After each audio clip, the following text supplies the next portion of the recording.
Hi, Gareth here, just jumping in at the beginning of this video to say that if you're waiting to get Beyond Our Rule Ripper, it is now 20% off as part of the Steam Spring Sale. Until the 26th of March. Boom! I guess that would mean you're concerned with spoilers and wouldn't watch this video. However, please do, as every view, like and comment is intrinsically connected to my self-esteem. I appreciate you all. And now, back to the video.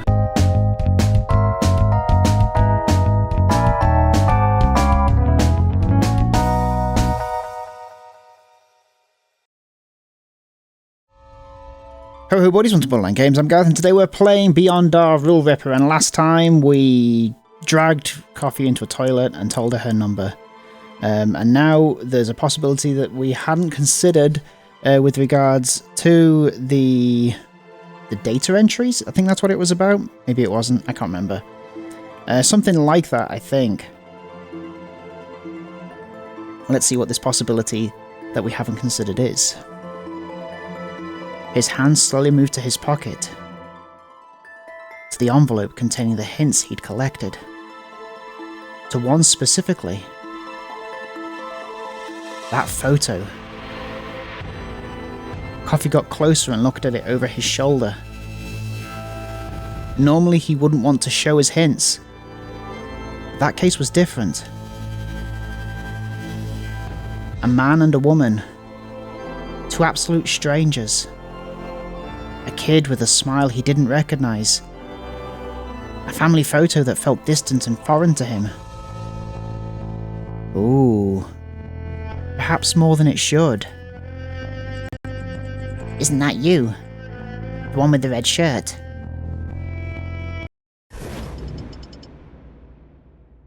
Red? Who are you?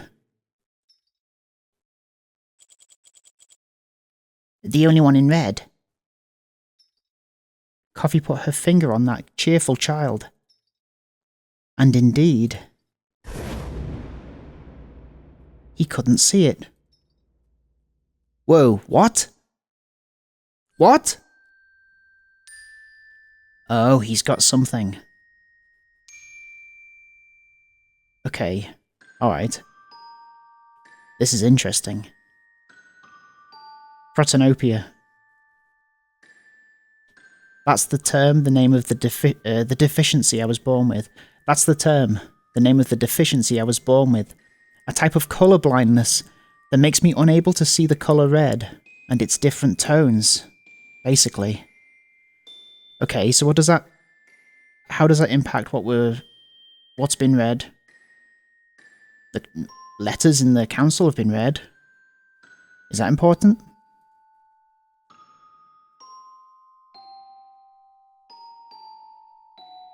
One of the more common colours, one of the primary colours, the colour of fury and danger, yet I don't know it. In my world, fire burns in the colour of gold.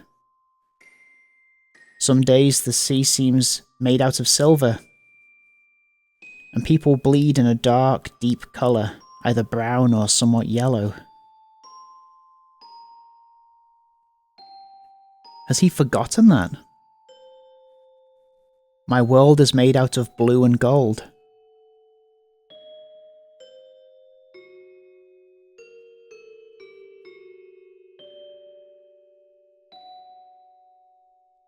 While it can be an inconvenience in some situations, it's not a serious disability that keeps me from living a normal life. To put it simply, my life was less colourful than everyone else's. That's what they kept telling me anyways. Something so simple, a deficiency in my eyes, that was enough to make me the special kid. It all started with a simple mistake. A slip-up. Just like in theatre, it's time to open those curtains that to me were never read. This is a fragment of my life. One that I must tell with my own words, clearly and truthfully. Don't expect any grand story. It's not the story of a hero or a villain. Neither a tragedy nor an epic tale. It's simply my life. One of many. One you'd find in many other places.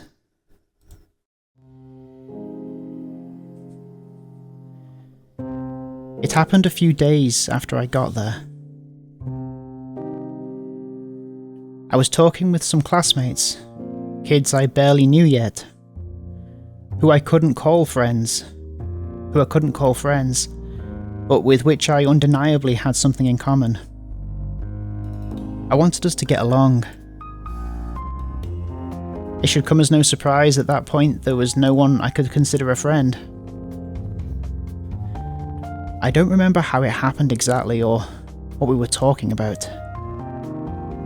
Whatever it was, at some point I said something thoughtlessly, something that made blatantly clear the disconnection I had with them. "What? It's red. Can't you see?" I didn't mean to hide it, but it wasn't something I could brag about either. I didn't know how to react. I'd never had to explain it to anyone. Didn't know how to.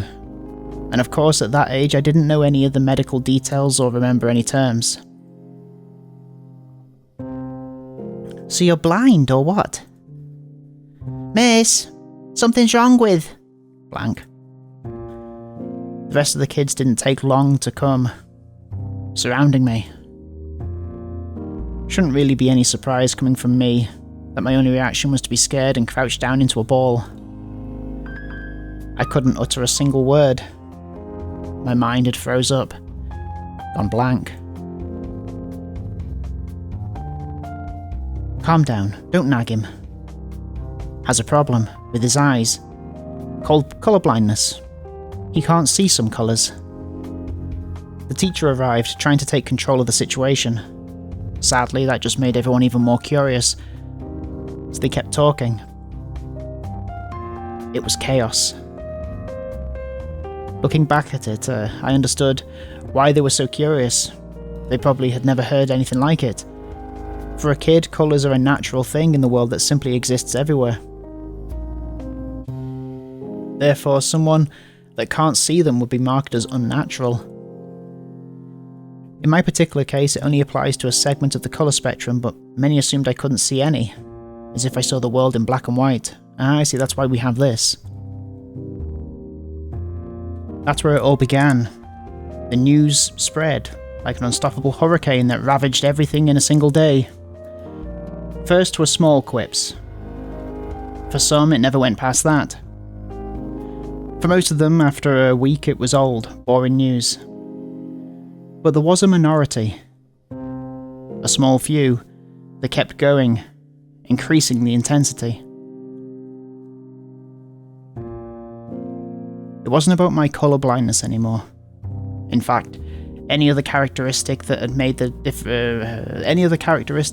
me different from everyone else would have led to the same thing. It was just the initial spark, an excuse.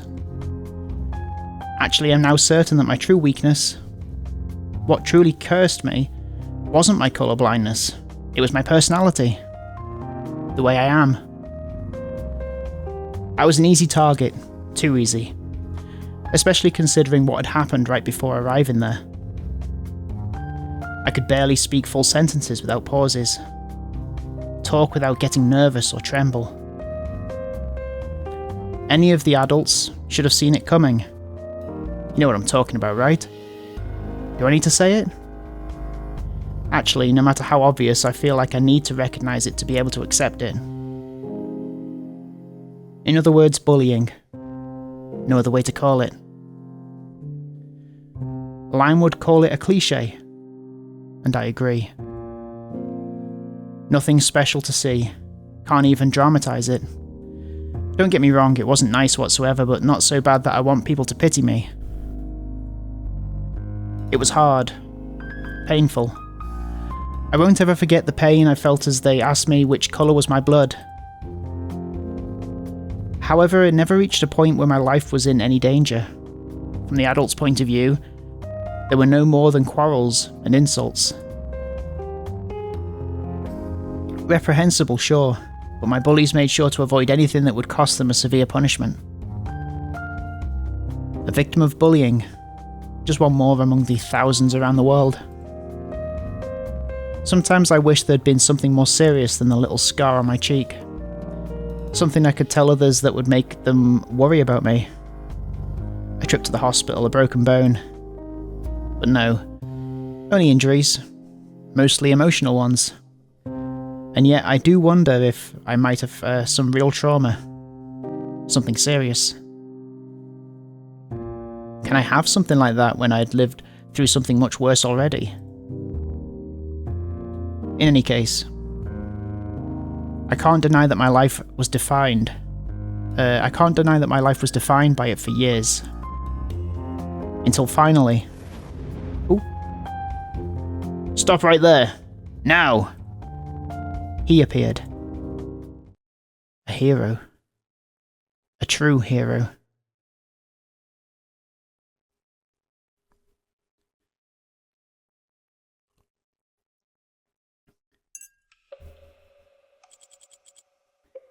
Everything okay? Yeah. You can't see that colour, can you?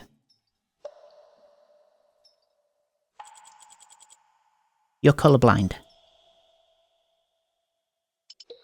Yes. Coffee took a step forwards, towards him. In response, his brain ordered him to step back, but his body refused. My suspicions were true. I know your number. Huh? Ooh, what is my number if it's not 6? All his red flags had been triggered by it. His shock and confusion was such that he didn't even notice her unexpected smile. He looked Coffee straight in the eyes as if trying to read her mind in search of answers. We were lucky. Even if you'd travelled, there would be 3 possible numbers left, but one of my data culls down the candidates to only 1. A unique piece of data.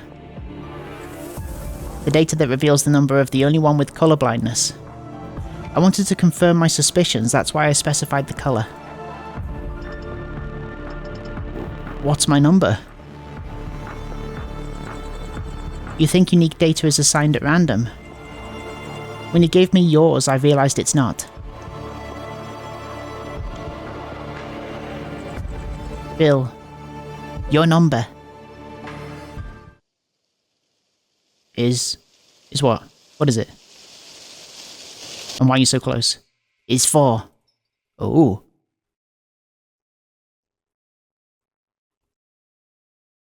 If the game continues after 10 hours have passed... Oh, wow, it's that one. Colorblind 4. That was Coffee's data. From the moment she unlocked it, having the unique data of her potential ally seemed too fortunate to be a coincidence. It could be a coincidence. It could be a coincidence. Good fortune, hard to believe, however. She decided to stop thinking about it. Until that moment, when Bill showed up with 6's unique data. Hang on, so... Did we say... What did we say Coffee was? Did we say Coffee was 6? Oh jeez, I can't remember. But when after confirming her number, Bill hadn't revealed his own to offer a link. She'd concluded he couldn't before. That changed as soon as he confessed to not knowing his own rule, and asked how she knew hers. Oh, it's... Oh. Very clever. I love that. But when after confirming her number, Bill hadn't revealed his own to offer a link, she'd concluded he couldn't before. That changed as soon as he confessed to not knowing his own rule, and asked how she knew hers. The only place in the barman that directly indicated which were their numbers was the rules section. The mark was simple. Their rule was in red. The others in dark gold. Yeah. That's brilliant.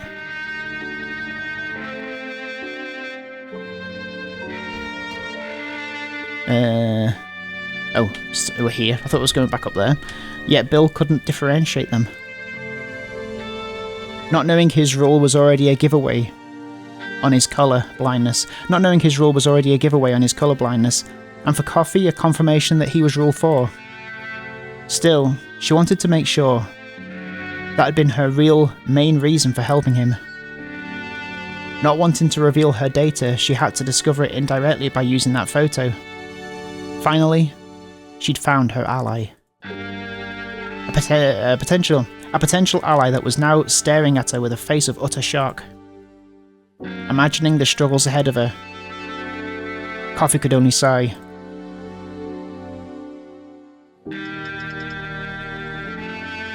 No, it can't be. Accept it. It's the truth. My data makes it clear, and Rule 7 confirms I'm not lying. Not just that, it fits with yours. The only way for them to make sense is if you travelled when you were little. By taking the numbers on that piece of data and culling them with the rest of it, you're left with number 3, 4 and 10. If that's not enough, I can use my own data too. For example, has a tattoo 379. If that data doesn't apply to you, you can take out number 3. Again, Rule 7 proves the data that I gave you now is true. You can trust that. She hadn't left him any time to argue. He'd been cornered. Almost. And what if I'm Rule 10? True, the only proof that says otherwise is the colourblindness data. But one is enough, unless you suddenly believe I'm Rule 7 despite being the one who correctly deduced I'm 6. Right, Coffee is 6. Then my life is a countdown to everyone's deaths. A bomb. Heartbreaking. The sooner you accept it, the better. Forget saving the rest. I refuse. If that's really my rule, all the more reason to find a way out of this game without playing it. Not being capable of looking at Coffee anymore, he turned around. At that point, the only option left that he could think of was to flee. And so he did, leaving Coffee behind. He expected her to chase him.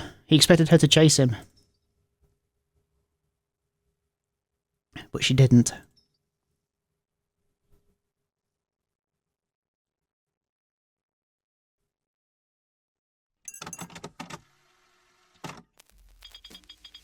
Do you need to talk?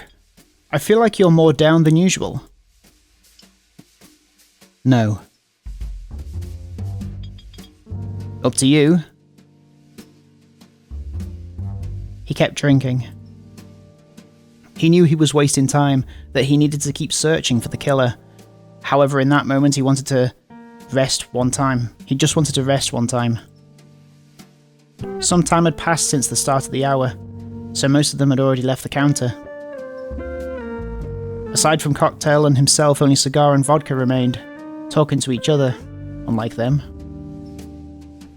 He wasn't paying that much attention, but it didn't sound like a serious conversation. He considered joining in to try to calm down, but he couldn't manage to stop his thoughts.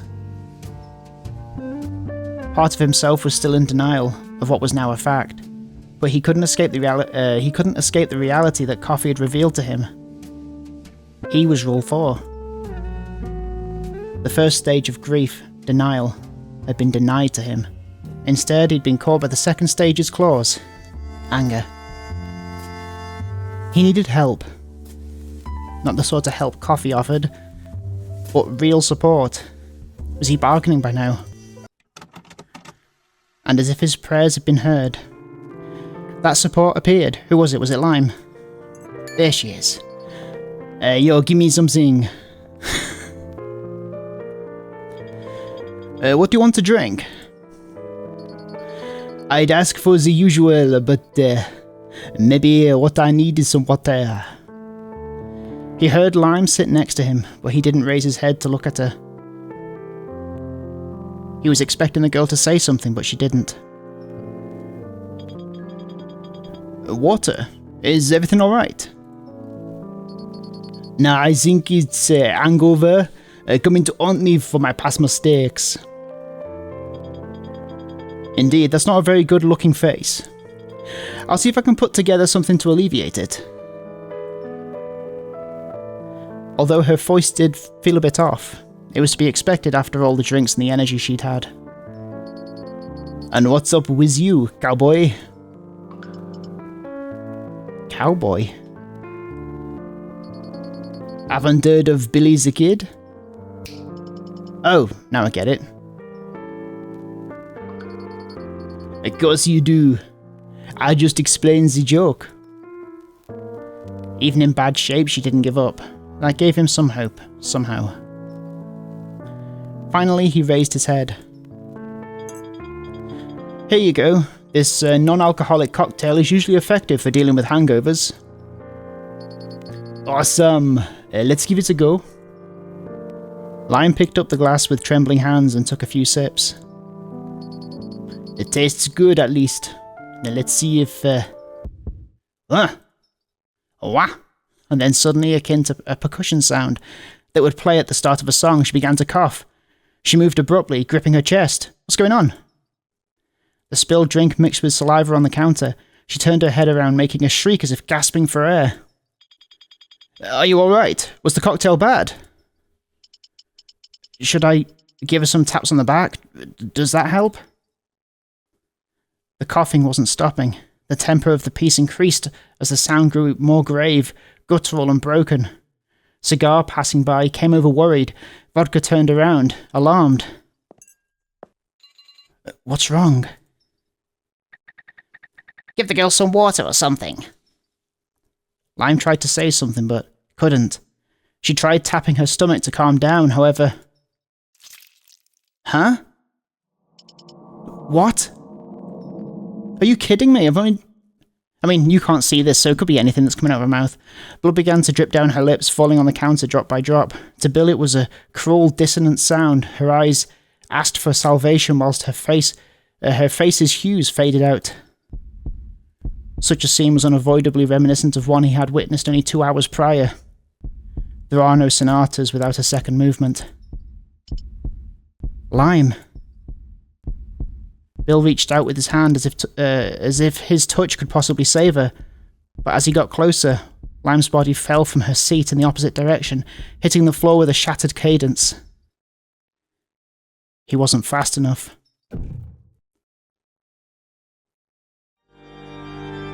In an instant, everyone present dashed to her. Lime! Lime! Is this... No! My God! The girl turned her head, looking at the people around her, her mouth opened, but no sound came out. Nobody knew what to do, how to act, or if they could even help in the first place. Lime was right there, in front of them, with no doors in the way this time, and yet, unlike last time, there wasn't an antidote to give her, no clear way of saving her. Out the damn way! The sudden howl in an uncharacteristic tone from Cocktail made him step back, leaving enough space for him to crouch down next to her. What are you doing, Cocktail? Cocktail continuously pressed his hands to her chest, followed by mouth-to-mouth breathing. In other words, CPR. The standard procedure for a cardiac arrest. That wasn't a standard cardiac arrest. No matter how hard he tried, it wouldn't do much good, if any. Even so, Cocktail didn't stop. Without any hesitation, again and again, he kept going as Lime slowly closed her eyes. Not Lime, not my lovely Lime. Until finally... What's this? She drew her last breath.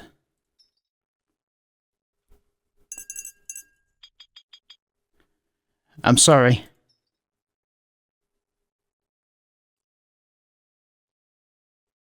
Again.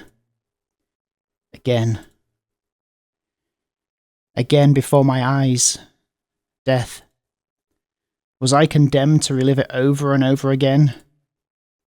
Losing control of my emotions, I fall. A descent into the deepest parts of my mind. Of my memories, of my being. To what started it all, my second birth. When I was left alone for the first time. This is a confession. Oh. Not of a crime, but of my identity. My everything. After trying to hide it after all the ambiguity behind the smokescreen, this is my origin. The only real tragedy I can recount. though not one I ever wished to. No need to feel sorry. You must not pity me. You only need to listen. This is my story.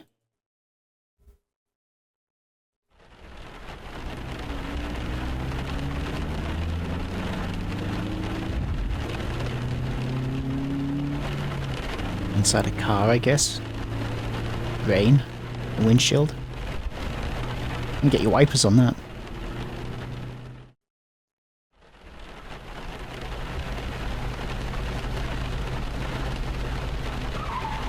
Woo.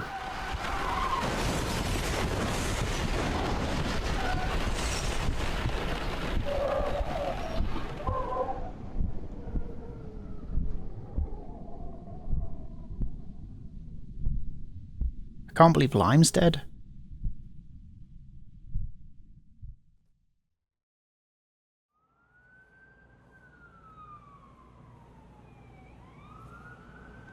Sirens.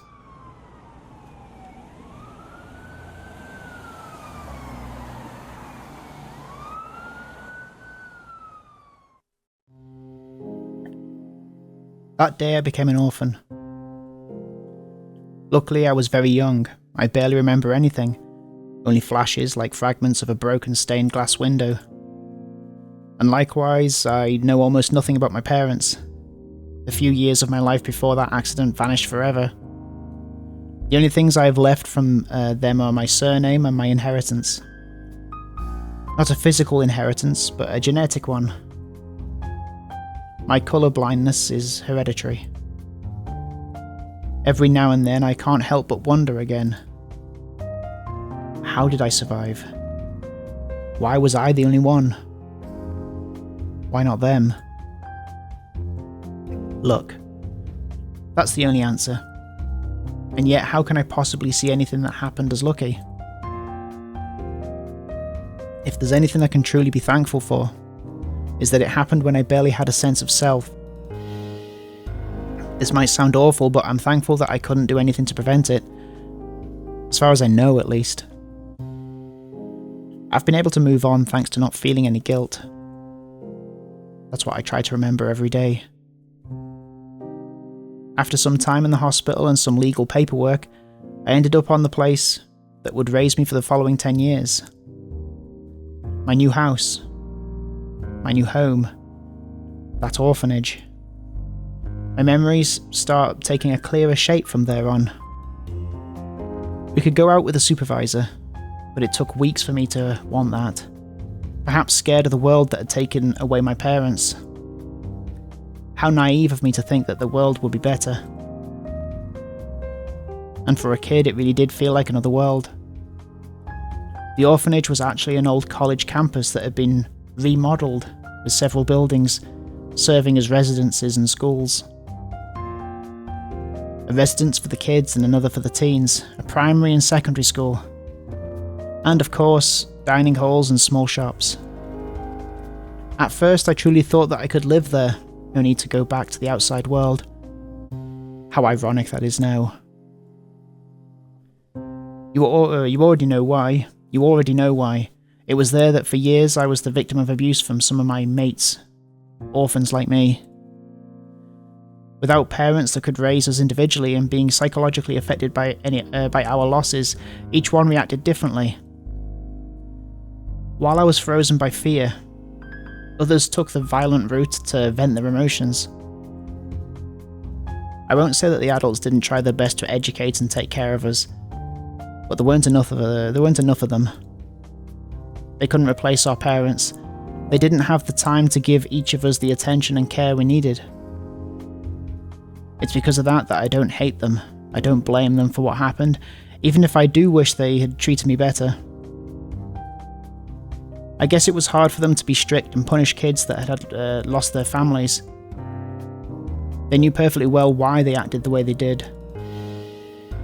That was probably another reason for why I repeatedly tried making peace with those kids, believing that we could understand each other because we were in the same situation. Looking back at it now, while in the situation I'm in right now, makes me realise that really nothing has changed. But with time, my resentment for them, bullies, teachers, and caretakers grew. It wasn't hate. To put it simply, I understood it was all just one stage of my life. One I wished to be done with, so I could start over once more. So finally, after 10 years spent there, I gave up. I stopped trying to find any sort of understanding, focusing exclusively on finding another life to distance myself from them. Is this how the game will end too?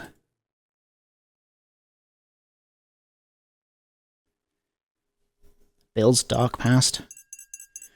Everyone else arrived soon after. Even if they'd come sooner, even though they'd heard the screams, they'd only have been able to watch. Cocktail had done everything in his power, but it hadn't been enough. Now they all gazed at the body that had been known as Lime. Weeping was the only sound that remained, mostly from Cigar.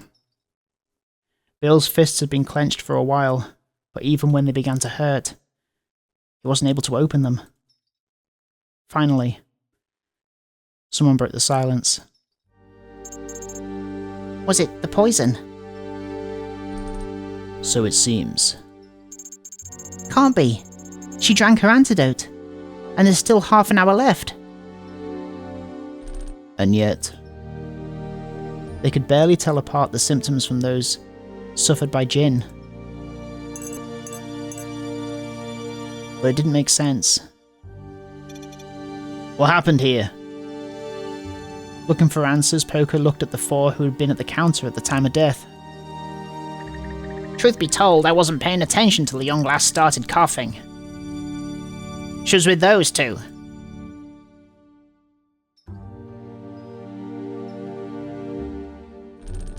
Anything you want to say? We can discuss this at the council.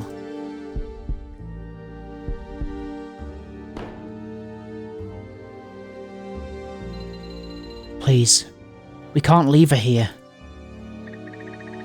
True. Something needs to be done here. Something needs to be done there. You can argue later. And where exactly do you plan to bury her? The best option's the bathroom. Leave her with Jin. You're gonna use the toilets like a graveyard? That's... how are we... Jin's already there. Forget about using that bathroom. Those two got along well, so I think that's the most appropriate. Very morbid. Agree. I'll carry her. Any help? Cocktail walked back to the body and crouched next to it. He was teabagging it. Good. Us two should be able to handle it. The rest will... do whatever you want. Very dainty walk. Bill's body moved on his own, unable to look at Lime's body as it was lifted up. He turned around. He ran away. He couldn't handle it anymore. He wanted to be alone. He wanted to.